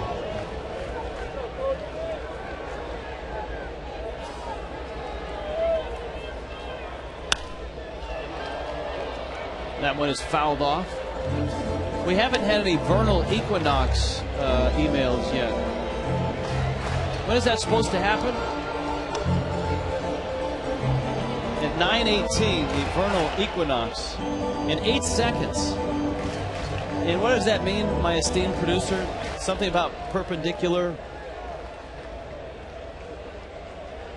Fall has started. The beginning of fall. There it is. Thank you. That's inside to Ross, and it's 2-2. So we got that going for us, which is nice tonight here. It's hard to imagine that Jamie Moyer would throw a wild pitch just prior to that. I think he was, you know, when things hey, wait, like hold it. I can feel fall in the air right now. Here's the 3-2. Go get your sweater vest on. That's a drive to left, pretty deep. Ibanez at the track makes the catch. That's trouble in Philadelphia. Yeah, it's in the flowers, I think, in Philadelphia. All right, we got to freeze something, contractually obligated to do such. The Coors Light freeze cam. How about the leaping catch? Look at the umpire. Look at the third base umpire, Mike Estabrook. Right there, looking at the grab. It's because he knew it was the Coors Light freeze cam. Now, a very solid defensive third baseman is Pedro Feliz. That's another thing that's overlooked, I think, at times with this Phillies ball club. We mentioned they came into this game second in the National League. There's a liner up the middle. Sanchez has that one speared by Utley. Paulino is left in scoring position. Sanchez and the Fish up 3-0.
Of the Phillies in the 7th inning. Anibal Sanchez has given up just 1 hit to the Phillies, and here's the comparison between he and Jamie Moyer. Well, the Marlins have been able to get to Moyer a little bit. Haven't gotten that big base hit, but a couple of home runs, a couple of solo shots. He may be done because the bullpen, the Philly bullpen, is getting busy right now. Chewy likes what he sees. I thought you had the line of the night, and it didn't even make air yet. We were talking between games about Moyer and Sanchez and about their numbers. Moyer 13-3 in his career against the Marlins, and you said, yeah, and Sanchez against the Phillies, he's whatever he was, 0-4, and he's got ERA Gigante. Gigante. ERA Gigante is Gigante, right. over 8. Over 8. Utley, Howard, and Worth.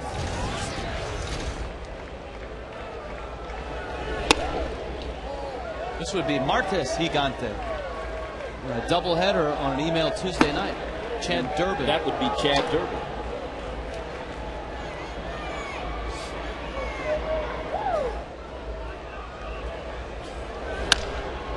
Slicing liner to left. It's a fair ball into the corner. Utley to second. And here in the 7th inning, the Phillies have a leadoff double. Howard, Worth, Ibanez. Well, the only 2 hits off Anibal Sanchez have been from Chase Utley. Single in the 4th and that double there.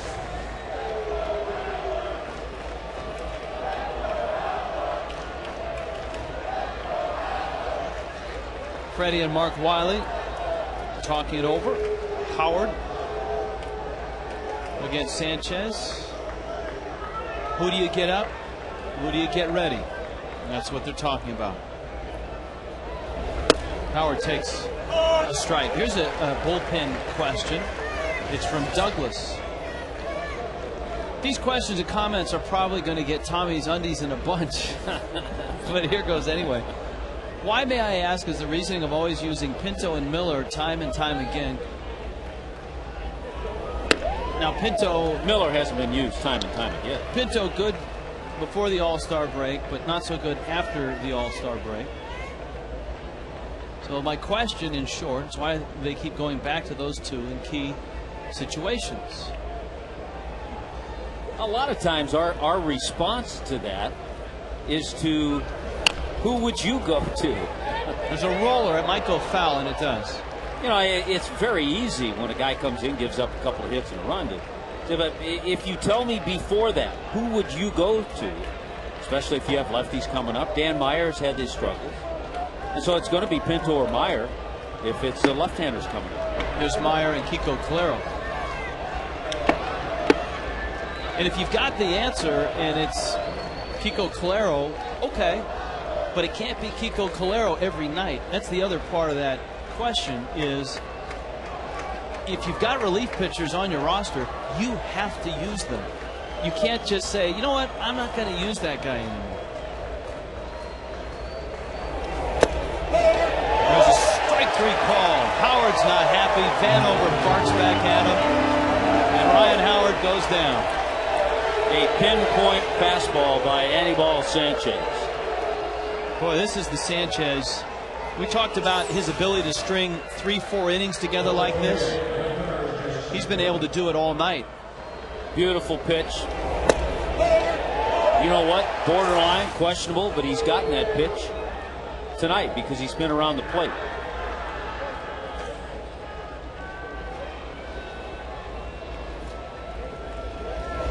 So, Doug, I think your question's a good one.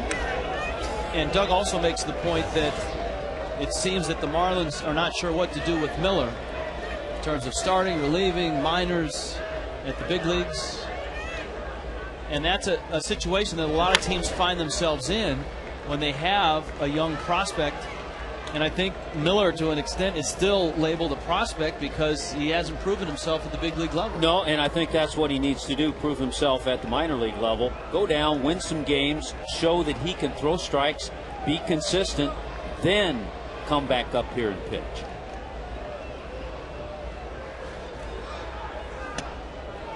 I think anytime someone talks about a guy like Miller or any other young starter that has scuffled and not had success, many times the go-to guy is Sandy Koufax, and how much of a struggle it was early in his career.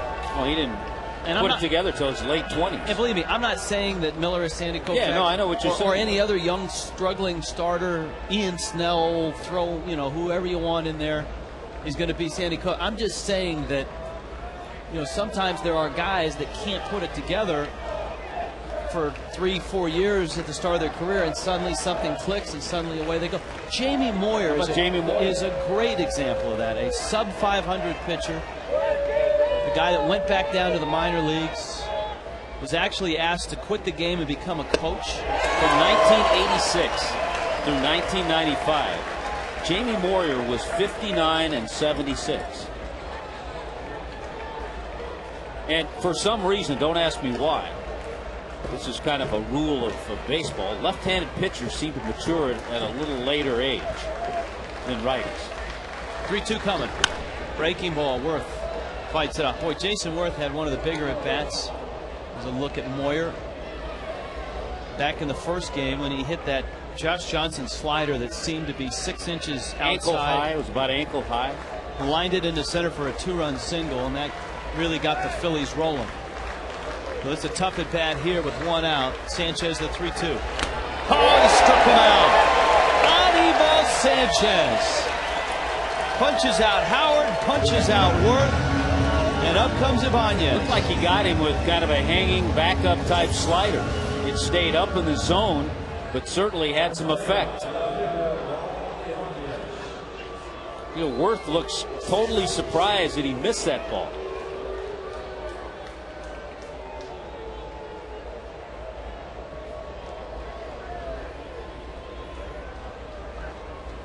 Here's Ibanez.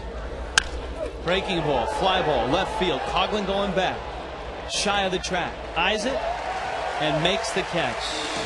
Outstanding. Anibal Sanchez.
Outstanding start for Sanchez. Boy, you can talk about Anibal Sanchez all night. The stuff that he has thrown, pinpoint control, 7 strikeouts in the game, just terrific. How about the power? One little long ball. Dan Ugler, number 30 on the year. How about Cody Ross, establishing a career high, number 23 for Cody. And the Marlins enter the 7th with a 3-0 lead. Coughlin takes a changeup for a strike. So 7 innings of work for Sanchi. Coughlin has 2 hits. He is 2 for 2 in the ball game. Little ground ball. Howard off the bag. He'll step on first. There's 1 out. We check in with Craig. Rich, that will not dampen the enthusiasm of Coughlin's, right? Coughlin's Cowgirls here, who have another son besides this one. This is Kerry and Tati. And tell me about this sign, Tati. What's this one all about? All right, we just want people to know that he is the Rookie of the Year. He is not running for it. He is, hands down. Just want you to know that. And that is from the voice of a future attorney? Yeah, is that right? Current. We both passed the bar yesterday. We found both passed. Congratulations. Thank you. So this is fine. It passes all the legal ramifications? Yes, it's exactly true. Completely true. And if it doesn't happen, somebody will be in trouble. All those baseball writers will get in trouble, and they'll hear from us. They're losing their voice over rooting for Chris, huh? Yes, we're very hoarse, we're very loud, and I hope people join us in yelling for him. You're doing a good job. Remember, tomorrow night's game's on national television as well as locally televised by us, so I'm sure these signs will get some more exposure tomorrow night. Good stuff from some great Marlin fans and future attorneys. Watch out, David Singer. Our good friend, David Singer. Charlie Manuel is out to argue that Maben ran into that ball out of the batter's box. If he hit it while he was out of the box, he would be out. Well, that's also a call that I think Larry Vanover got some help from the first base umpire. Ball hits him. Ooh. That's close. I've seen batters called out on that. Although, you know, it actually looked like it hit him twice. Once while he was in the box and leaving, and the second time while he was out of the box. If it hits him in the box right there, it does. Ball's dead at that point. So if it hits him again, it doesn't matter. The first time it hit him, he was in the box.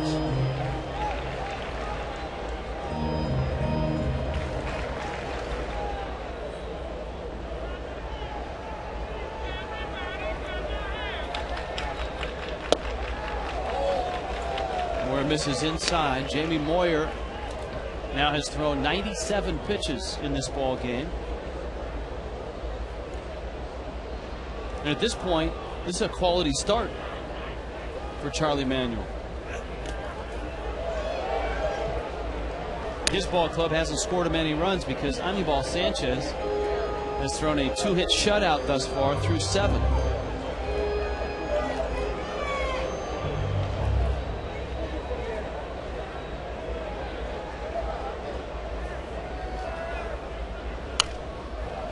Maben fouls it back. This is a real test for a guy like Maben, Tommy. Still trying to find his way in the big leagues. You get some consistency at the plate and then have to face a guy like Moyer. Can't be a comfortable night. He has an infield hit and it's 1 for 3.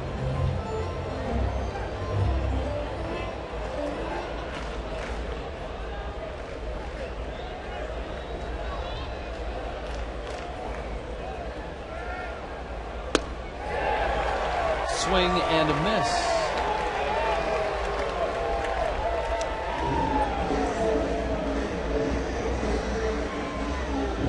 Final Super Saturday of the season coming up on the 26th. Postgame concert is Sean Paul. You got fireworks, Sean Paul, Met, Marlins 710, T-shirt courtesy of Doctors Hospital.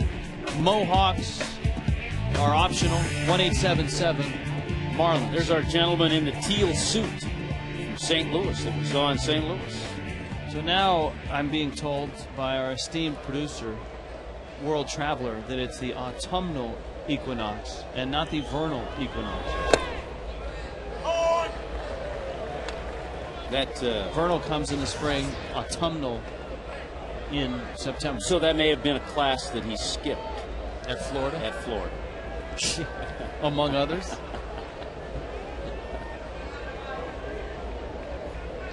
Might have been that early Monday morning class. No, it was the class where he was waiting in line for football tickets.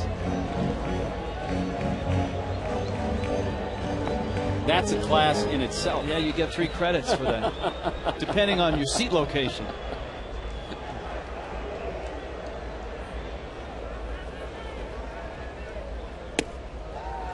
Tony Pena-like is Ruiz when he sticks that leg out. Yeah, he does.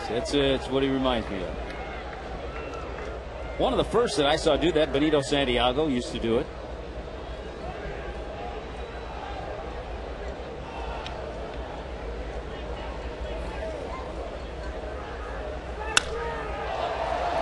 Hanley, a fly ball to right field. Worth makes the catch. And the Marlins are done in the 7th. 8th inning coming up. Fish holding on to a 3-0 lead.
Time now for the Stay in the Game Hold today, brought to you by Just for Men Hair Color. All-time Marlin hold leaders, Braden Looper, Reniel Pinto, Armando Almanza appearing on that list. Pedro Feliz against Anibal Sanchez. Foul back to the screen. Look out, youngster. Well, Sanchez right now, look at that, 95 pitches. Look at the consistency in the pitches per inning. Boy, 12, 11, 12, 12, 14. What was it Mark Wiley told us before the ball game? He wants Sanchez to attack the strike zone, go right after hitters. Have you seen that tonight, Tommy? He's done it. He amazingly enough, he walked the first batter. He walked Jimmy Rollins. But then he settled in after Rollins stole his 30th base, retired Victorino, Utley, and Howard. And he's attacked the hitters with his pitches that the pitches have allowed him to get a lot of quick outs. So all you have to do is look up at the cues.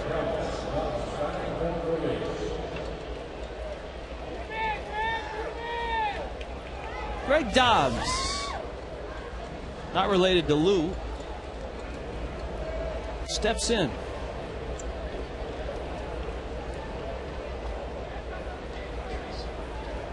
Dobbs has been on the disabled list a bit. Lines that one foul. And right now, Charlie trying to get him some at bats. He knows the importance of a pinch hitter, a guy coming off the bench in postseason.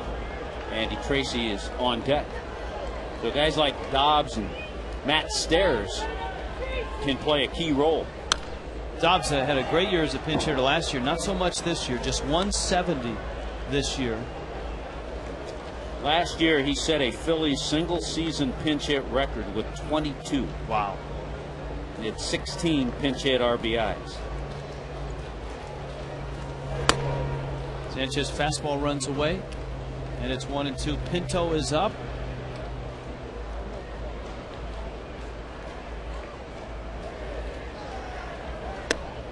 Sanchez trying to get through this 8th inning. When's the last time the Marlins have seen a starter go 8? I want to say it was Ricky Nolasco when he pitched a complete game in Houston. Houston.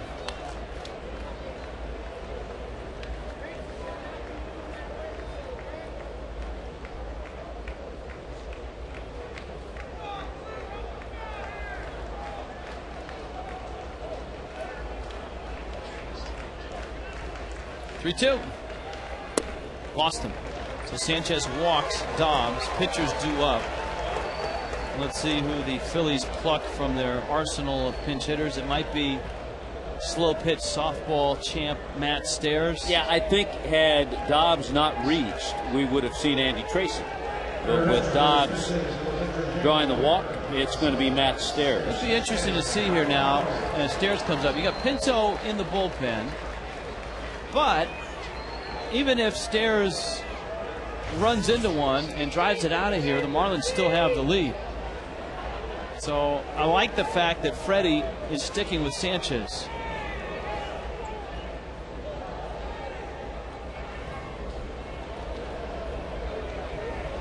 And we told you about the prolific pinch hitting numbers of Stairs.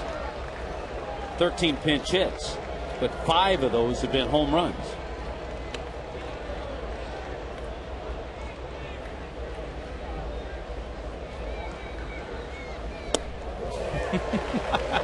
I can't help but break into a chuckle every time I see him swing, because it is just all out, a mighty rip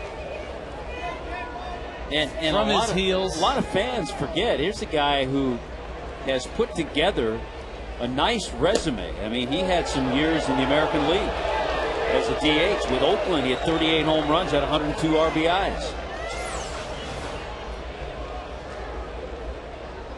Yeah, looked a little out. It's 2-1. 259 career home runs. A great Canadian success story. He was playing on the Canadian national team and signed as a free agent with the Expos in 1989. His 21st year in pro ball. His 17th in the big leagues.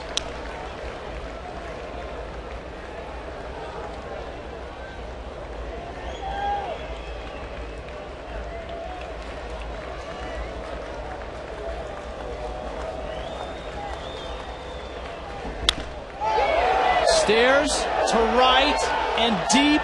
Ross to the wall, and he makes the catch. Just missed it. Well, again, one that probably would have found the seats in Philadelphia. So a just miss, and that's a big out, because I think if Sanchez loses Stairs, Freddie might go to the bullpen. Got a little breaking ball, a slider, just got under it. A lot of hang time, gave Cody plenty of time to get there.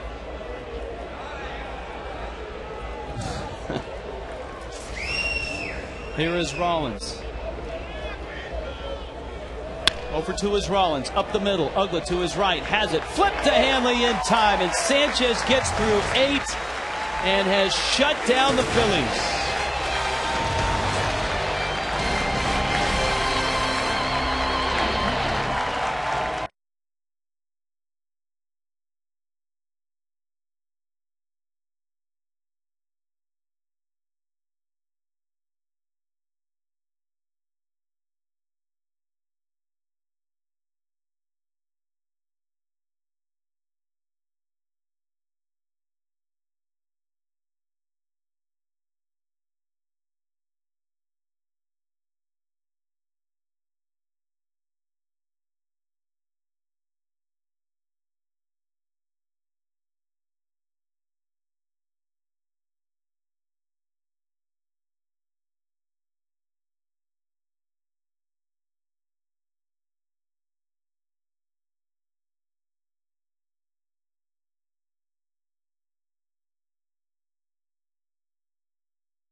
Nothing.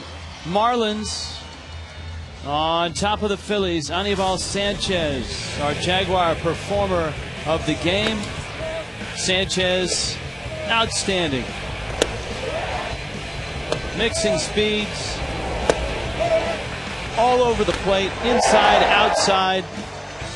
And Sanchi goes 8 innings, 7 strikeouts, 2 walks. Check out the new R Performance vehicles at your local Jaguar dealer or on JaguarUSA.com. A much needed performance from Anibal Sanchez. Chad Durbin comes in for the Phillies.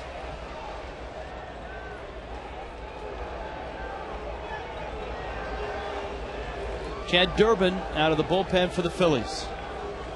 Marlins would love to add an insurance run here. They've got Cantu, Helms, and Ugla against Durbin in the 8th. Outside corner for Durbin. Strike 1 to Cantu, who is 0 for 2. Durbin part of a Philly bullpen that it was not or has not been as fail-safe as they were last year. And they were a lockdown pen. Brad Lidge at the back, Madsen setting him up, Romero and Durbin. I think that's one of the things that Charlie Manuel will have to sort out before he goes into postseason. The way he's going to use his bullpen, how it's going to work. Where's Pedro Martinez? Where's Jamie Moyer going to pitch? How's Pedro's neck?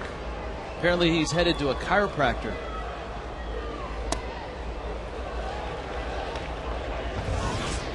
See, that's the hard part, is when you get into a postseason series and you have a pitcher get hurt, say Pedro's neck acts up, I don't think you can replace him on the roster in that series. Not until the next series. Right. Yeah. So you better make sure that everybody that you're going into that series with is healthy and available and ready to rock and roll. Well, you know that Cole Hamels is going to start. You know that Cliff Lee, Joe Blanton, and Cliff Lee. So you're looking for a 4th starter. And that could be a J. Happ if he's okay. Or maybe it's Pedro. Could be Pedro. So then you end up, and how you're going to use him, you're going to end up with Jamie Moyer in the bullpen. Well, you need a guy in the postseason as well that's able to throw long relief, because if you get in a game early in a series and your starter gets bombed, you can't afford to really piece things together with a bunch of short guys, because then you burn your pen and you put yourself in a bind the rest of the series. So you do need a long man. You need a guy like a Pedro or a Moyer who could come in and suck up innings for you. That's a discussion that the Cardinals are having. They are going to have to determine, is Kyle Loesch ready? If he is, and he pitched pretty well last night for him, then what do they do with John Smoltz? If he goes in the bullpen, can he go back-to-back days? Yeah, that's a good question. Howard runs out of room. I will say this, though, with Smoltz, he knows that routine. He's at least had the experience, yes, of being in the bullpen.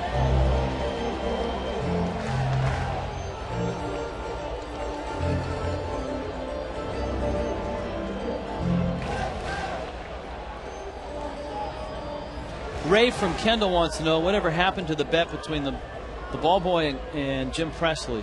Any evidence of Press wearing UM gear? That's Ray from Kendall. Yeah, I'm sure he honored that. I don't remember, and I guess we just forgot to ask him, but we're told he did. And that would be Jim Presley. He would. Grudgingly.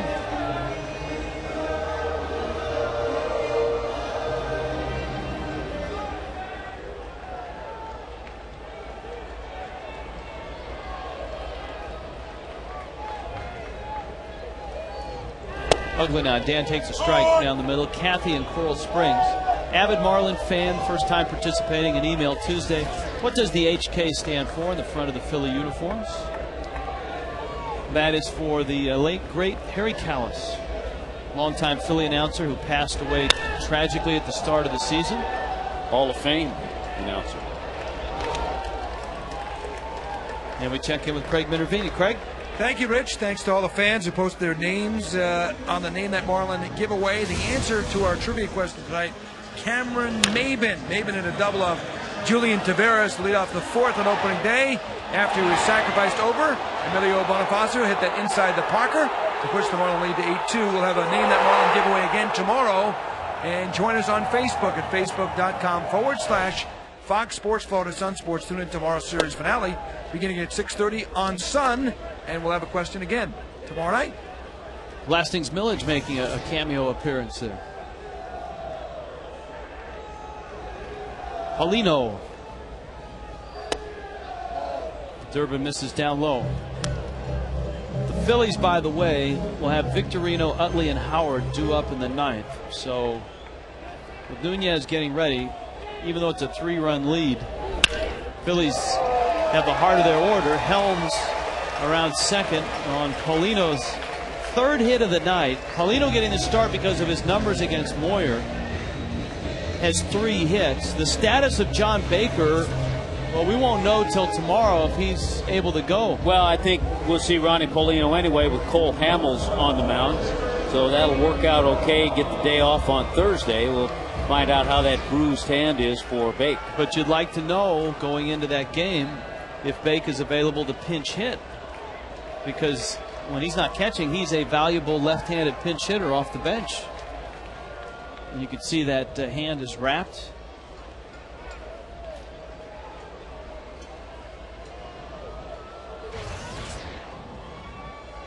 Bake's tough, so it won't. It would take an awful lot of pain to keep him out.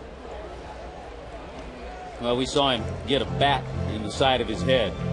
And he didn't want to come out of the game. He didn't want to come out, no. And what did he? I remember that the 2 or 3 day span after he got hit, he refused to take any pain medication because he wanted to make sure that if the symptoms got worse in terms of a concussion, he would feel it.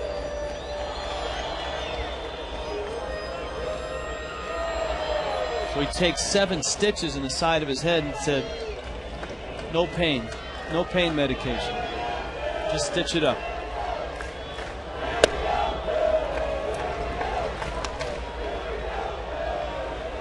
Two and 1 to Cody Ross. Ross has hit a homer in this game. Ugla has homered. Hanley has an RBI double. All that damage done against Jamie Moyer, noted fish killer.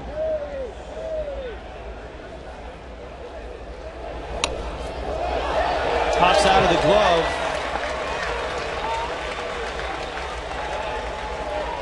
Of Baco. That's going to be a pass ball. Paul Baco came in a double switch.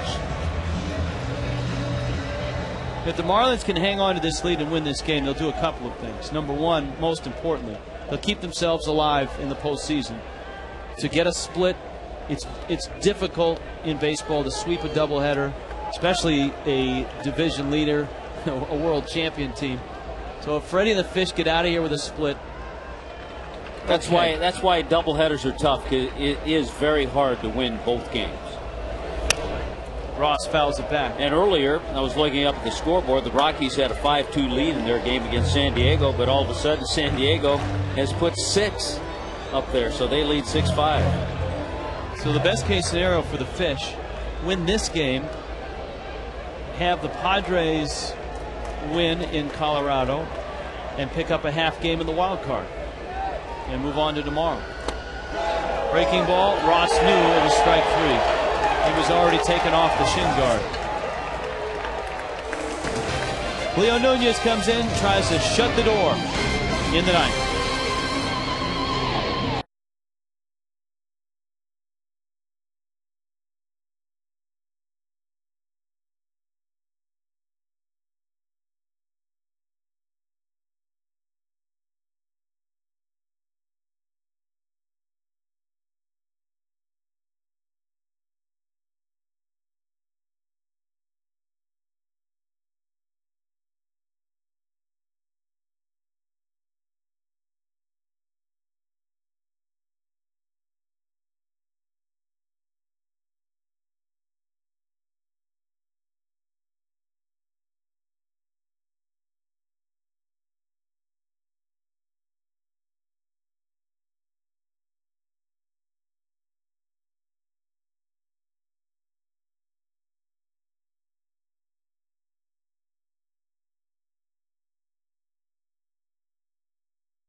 Fox Sports Florida is brought to you by Geico. 15 minutes could save you 15% on car insurance. Visit us at geico.com or call 800-947-AUTO. By Tobacco Free Florida. Tobacco Free Florida wants you to be tobacco free. By Metro PCS. Get plans starting at $30 a month.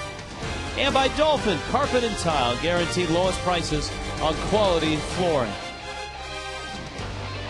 So to get a split in this doubleheader, the Marlins need 3 outs here in the 9th against the Phillies. Leo Nunez in from the pen, misses down low. Shane Victorino, Chase Utley, Ryan Howard are the hitters. No easy outs amongst them.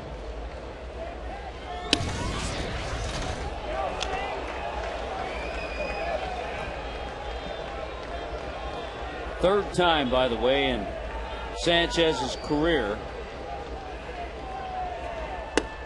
Just the third time that he's gone 8 innings or more. With one of them the no-hitter. One was an 8-inning loss, complete game loss, and tonight. It's been a while since Nunez has worked.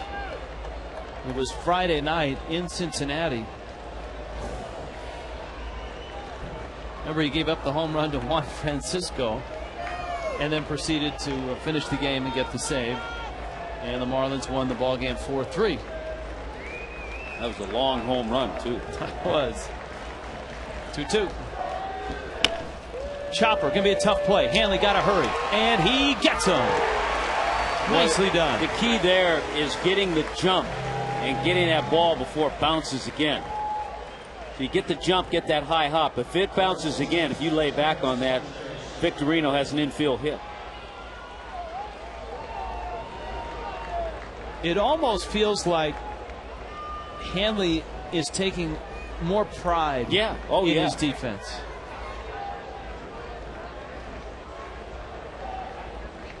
Here is Chase Utley. And I think that happens to players as they get in the league and they get a little more experience.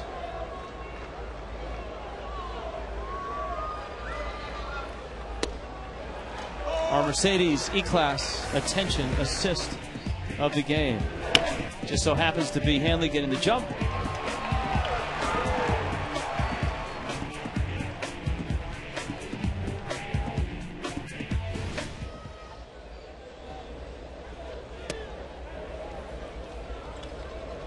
And I think especially, and maybe more than any other position, it's the position that he plays.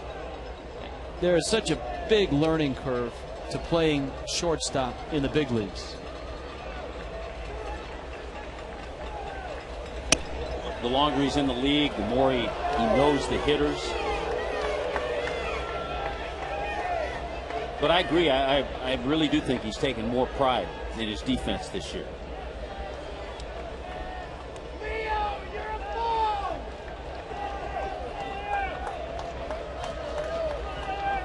Two-one coming to Utley.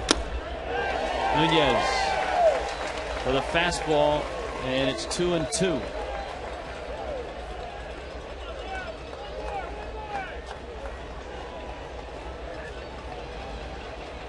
Phillies have 2 hits, no runs. The Marlins 10 hits, 3 runs.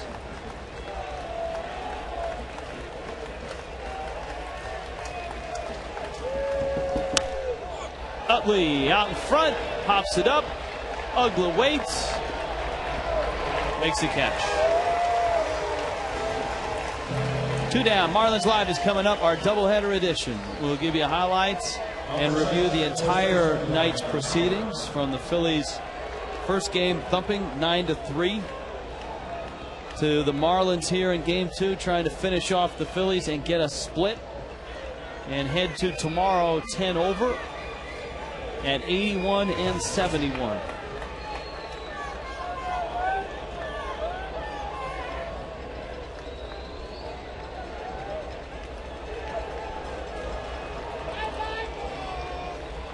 After this game, 10 games left.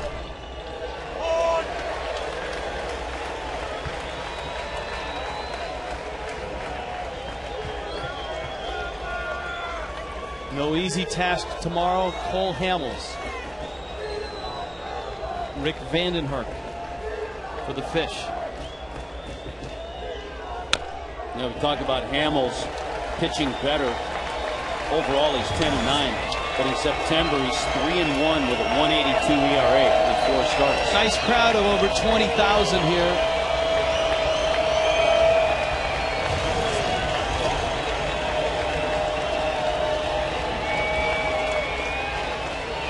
Trying to get Nunez through this 9th inning. Has the first 2, and he's 0-2 on Howard.